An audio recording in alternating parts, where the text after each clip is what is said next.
Bismillahirrahmanirrahim. Assalamualaikum warahmatullahi wabarakatuh. Alhamdulillahirrahmanirrahim. Wassalatu wassalamu ala mursalin wa ala alihi wa sahbihi ajma'in amma ba'du.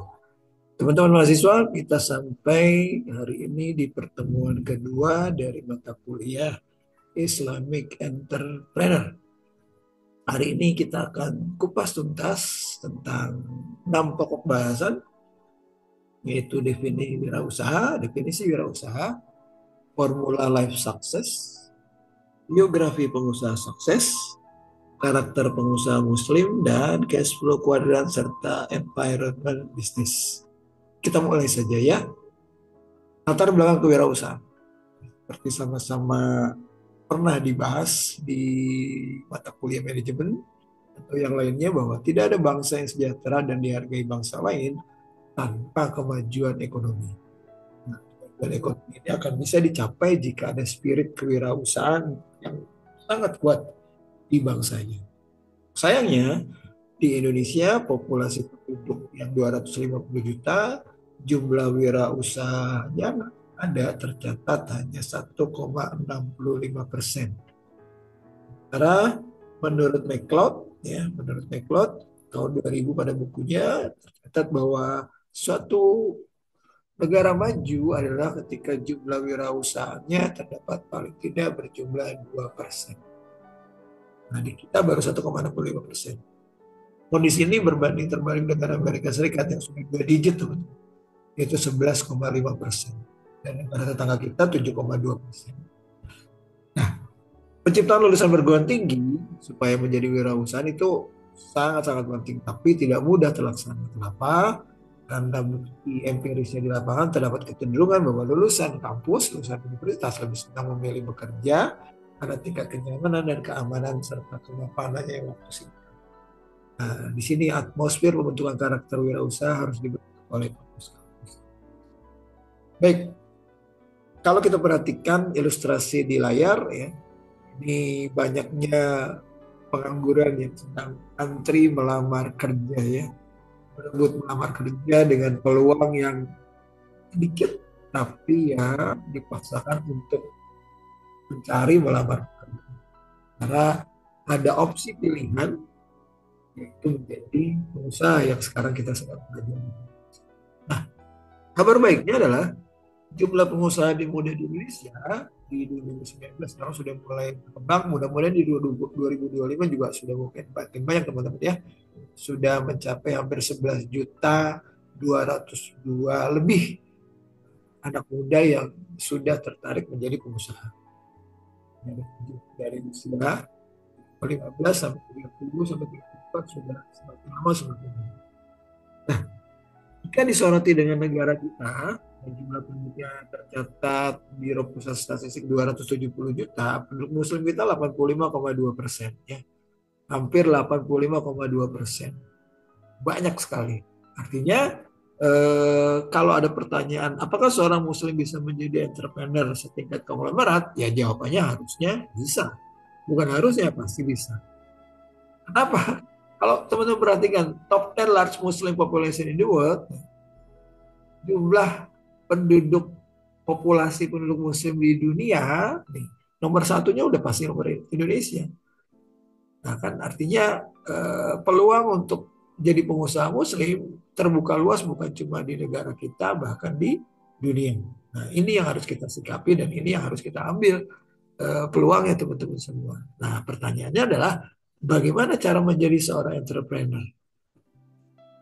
Makanya mata kuliah ini ada teman-teman semua ya. Nah kita bahas pertama, formula for life success. Ya, pembahasan tadi sudah, fondasinya sudah jelas ya. Formula for life success, the art of being, doing, and having. Jadi di sini ada 3 formula hidup sukses. Who must I be? What must I do so that I can have? Ya. Jadi rumus be, do, have. Konsep be, do, have. Jadi who must I be? Saya harus jadi apa? Saya harus jadi siapa? Itu harus sudah mulai tertanam sama teman-teman mahasiswa. bukan bagaimana mengalir ya. Who must I be, cita-citanya mau jadi apa. Nah, kalau sudah cita-cita mau jadi apa, pengusaha misalkan, what must I do, apa yang harus saya lakukan, so that I can have, akhirnya saya akan dapat apa. Nah, kuncinya sederhana ya, to love what you get and to get what you love. Cintai apa yang kita miliki, lalu nggak cukup sampai di situ, ya berusaha untuk mencintai atau mendapatkan apa yang kita cintai. Ya, nah teman-teman semua, nanti konsep who must I be, what must I do so that I can have, ini nanti harus dituangkan dalam tugas teman-teman ketika nanti membuat dream book ya, konsep pembuatan dream book. Nah, jadi konsep pembuatan dream book teman-teman itu konsepnya bab-babnya isinya ya harus ada be, harus ada do, harus ada have. Ya, paling tidak ada 3 subbab dream book-nya Anda sekalian. Yang pertama adalah tolong tuliskan di dream book teman-teman nanti, who am I? Anda tuh siapa? Ya, dilahirkan dari mana, keluarga siapa, and what is important to me, dan kenapa hidup Anda itu begitu penting bagi diri Anda. Nih, B.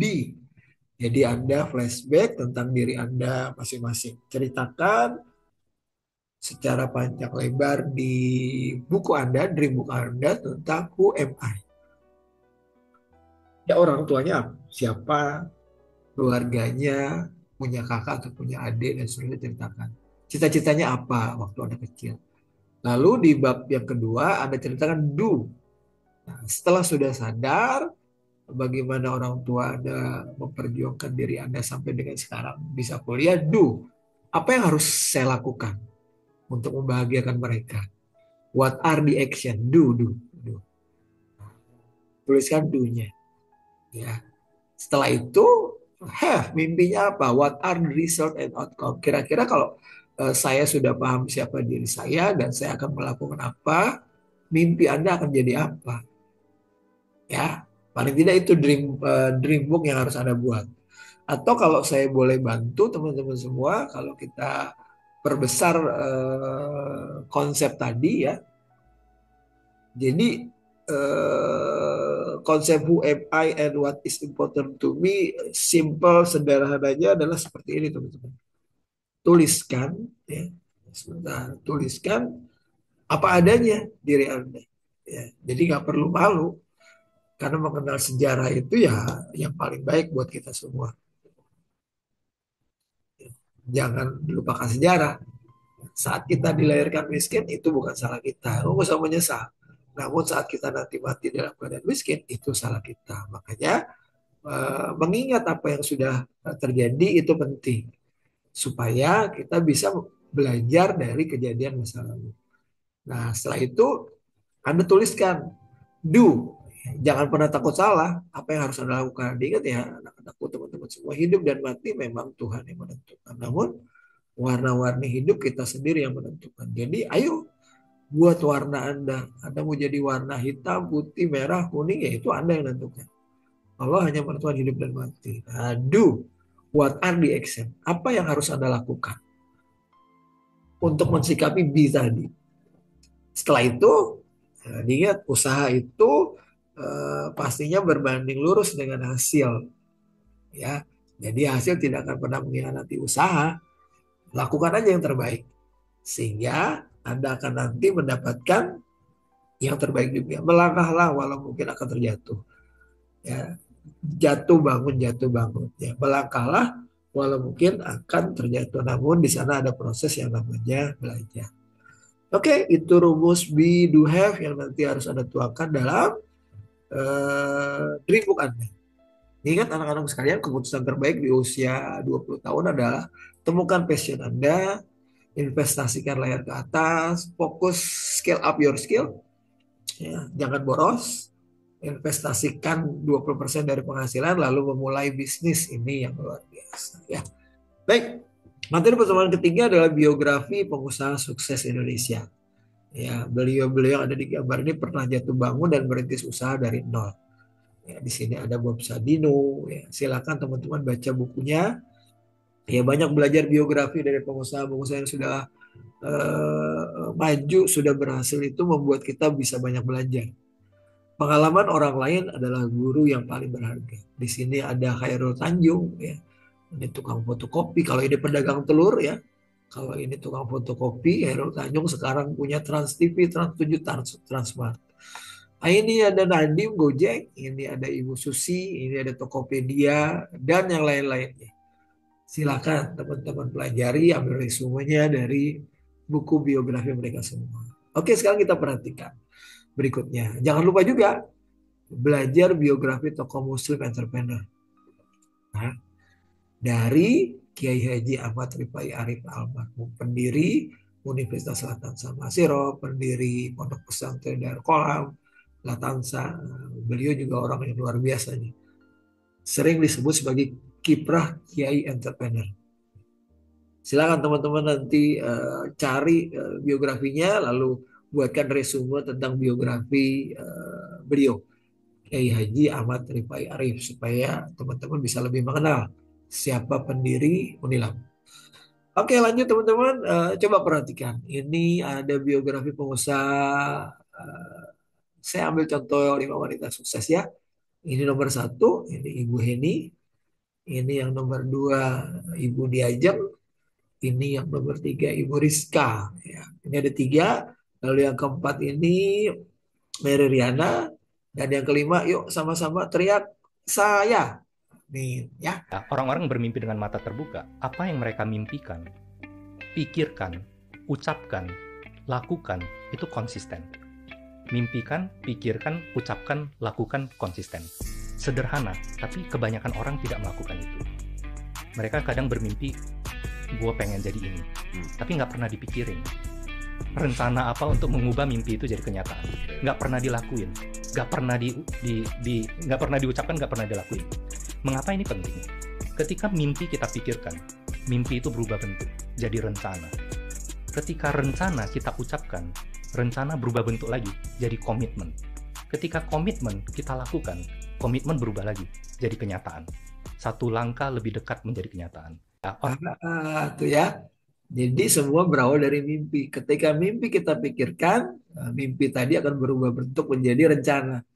Ketika rencana kita ucapkan, rencana akan berubah bentuk lagi, ya. Jadi komitmen dan seterusnya kita lakukan. Jadi mimpikan, pikirkan, ucapkan, lakukan, konsisten. Ya, apa kita ulangi lagi ya? Kita ulangi lagi, kita simak teman-teman ya.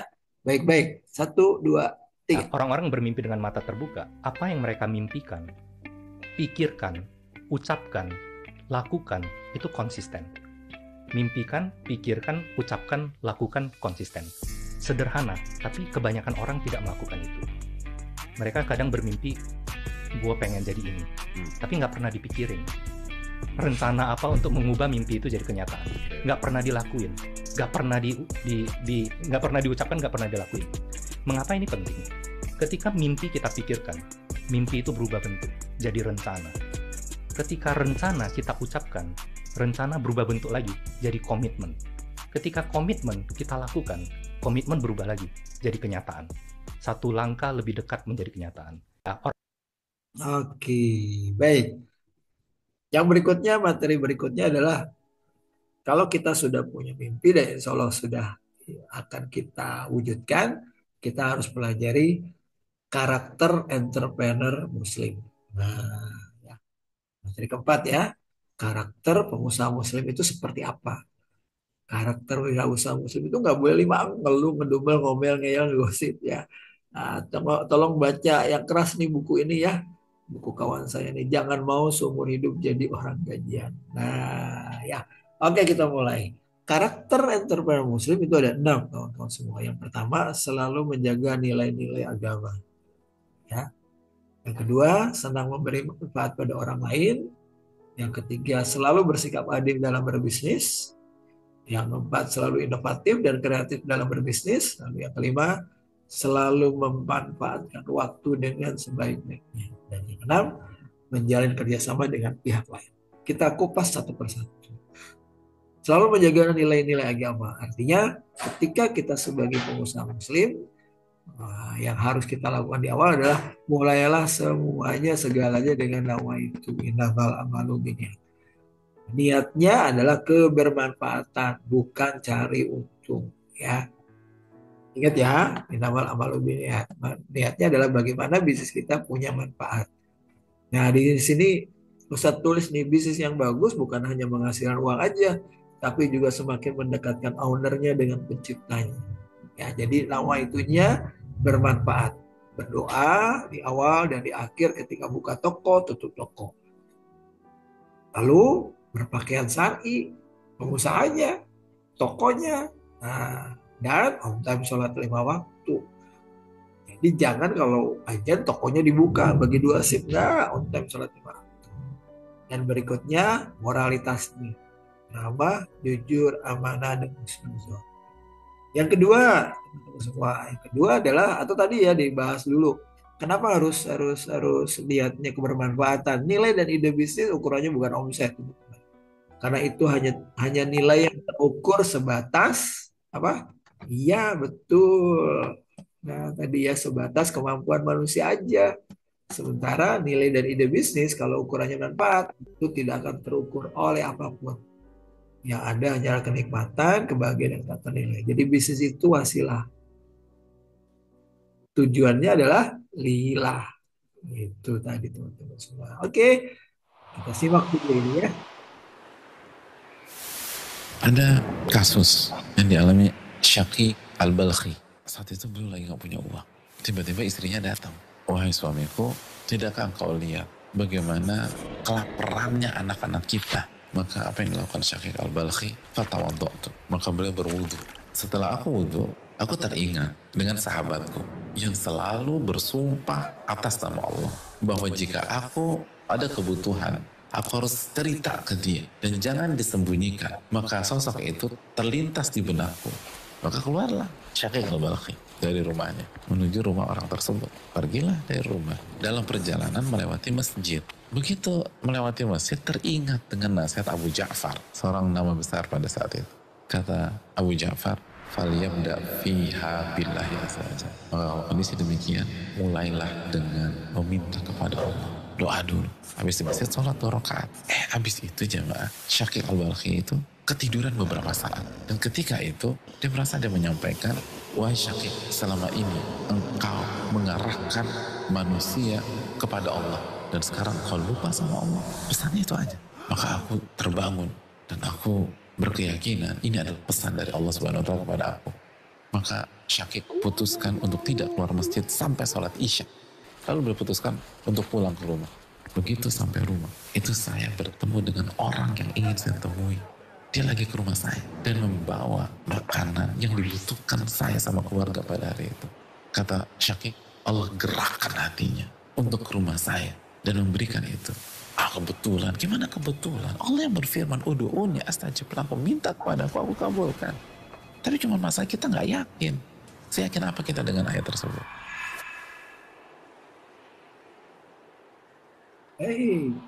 Mintalah selalu kepada Allah. Baik, yang kedua, teman-teman sekalian. Karakter pengusaha muslim yang kedua, senang memberi manfaat pada orang lain. Ya, matematika sedekah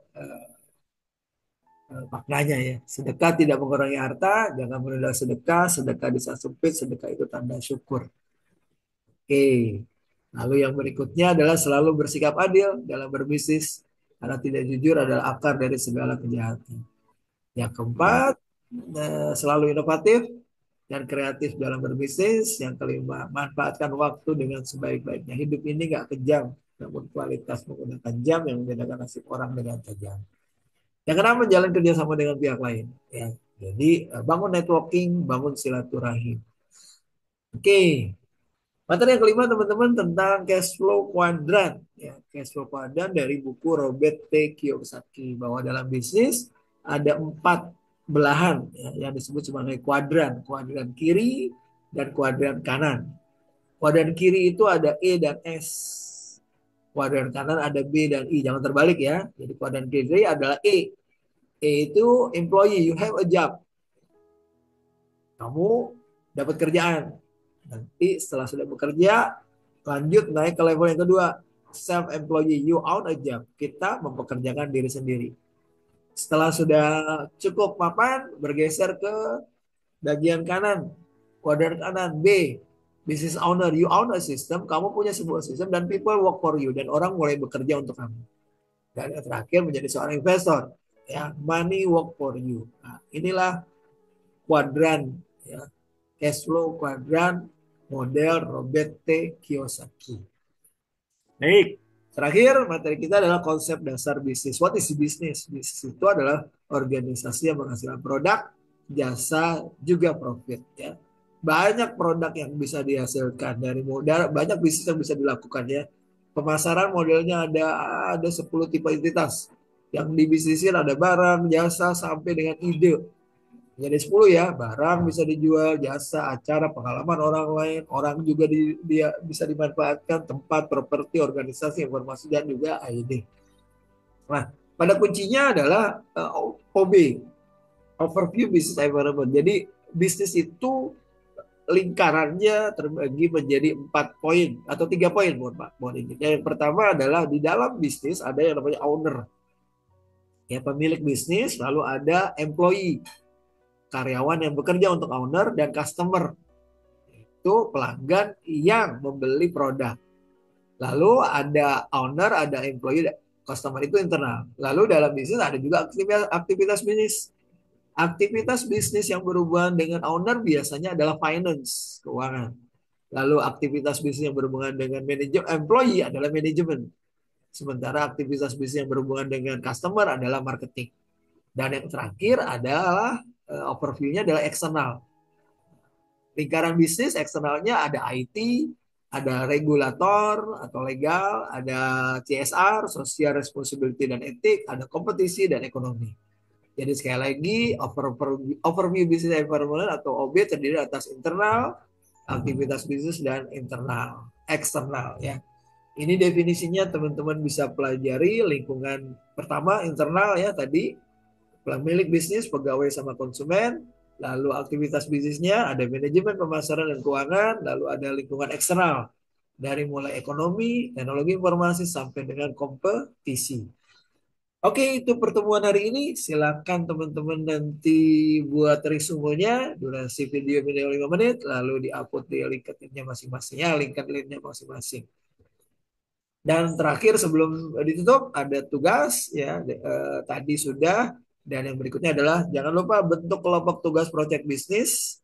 Jadi mulai pekan depan sudah ada kelompoknya, satu kelompok masing-masing menentukan 3 ide bisnis ya. Nanti 3 tersebut akan saya pilih satu ya, tentukan 3 ide bisnis menurut Anda yang akan jalankan. Lalu jangan lupa juga selain buat video resume, buat juga video biografi tentang pengusaha muslim. Terima kasih. Wabillahi taufiq wal hidayah. Wassalamualaikum warahmatullahi wabarakatuh. Momen kelulusan adalah saat yang membahagiakan. Bisa tertawa, hura-hura bersama teman, tetapi ketika bangun tidur keesokan harinya, selamat datang di dunia nyata. Kebanyakan orang akan bersaing menjadi karyawan di lowongan yang sedikit dengan ribuan pencari kerja. Apalagi dengan dibukanya masyarakat ekonomi ASEAN membuat lebih sulit lagi mencari kerja karena bersaing ketat dengan kualitas sumber daya manusia yang lebih baik. Katakanlah Anda sudah mendapatkan pekerjaan. Coba renungkan dan jawab dalam hati ya. Kamu ini bangun pagi, mandi, pamit kerja pakai seragam, kaki dibungkus sepatu, berangkat pagi pulang malam, bayaran gak seberapa, kerja apa dikerjain? Lalu, kalau tiba-tiba dapat berita penutupan atau PHK di tempat kerja Anda, apa yang biasa Anda lakukan selanjutnya? Kembali lagi di situasi ini, antre cari kerja lagi. Mau sampai kapan berlangsung seperti ini? Hidup Anda seperti lari di tempat, tidak kemana-mana. Sekarang, dengan begitu tingginya biaya pendidikan, tidak ada jaminan Anda langsung punya usaha ketika lulus. Padahal, fakta orang menjadi kaya di dunia, urutan pertama adalah pengusaha. Baru yang lain-lainnya seperti CEO, dokter, pengacara, artis, atlet, broker, dan hasil warisan. Manakah yang Anda pilih? Ayo katakan bersama-sama. Saya adalah pengusaha.